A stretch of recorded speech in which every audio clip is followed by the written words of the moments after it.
Ano yan? I want to marry you, honey.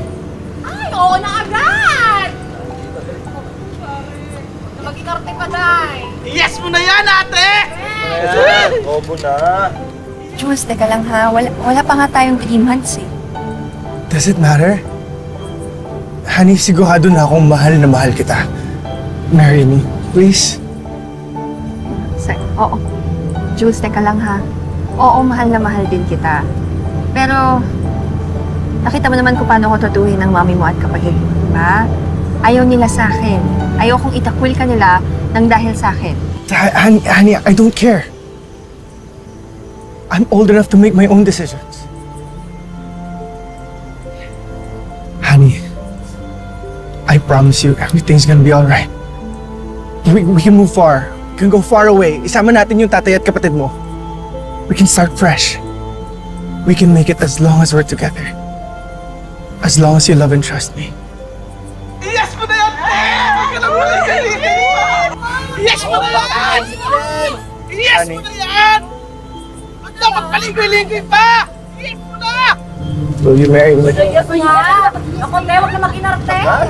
Nako! Yes mo na yan! Yes! Yes!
So, saan mo gusto mag-honeymoon? Kahit saan, basta kasama kita. Perfect, okay. Teka, may passport ka na ba? Wala pa eh. Pero hayaan mo magpapa-appointment kami ng schedule ni Ruby kasi alam ko gusto niya rin mag-abroad. Okay. Why don't we start with Hong Kong? I remember may travel agency kami doon. Hong Kong. Why not? Parang okay yun. Sige, Hong Kong na lang Perfect? pumunta. Yes. Okay, fine. Yes, Hong Kong. Okay. I love you so much. I love you. Jules! Jules!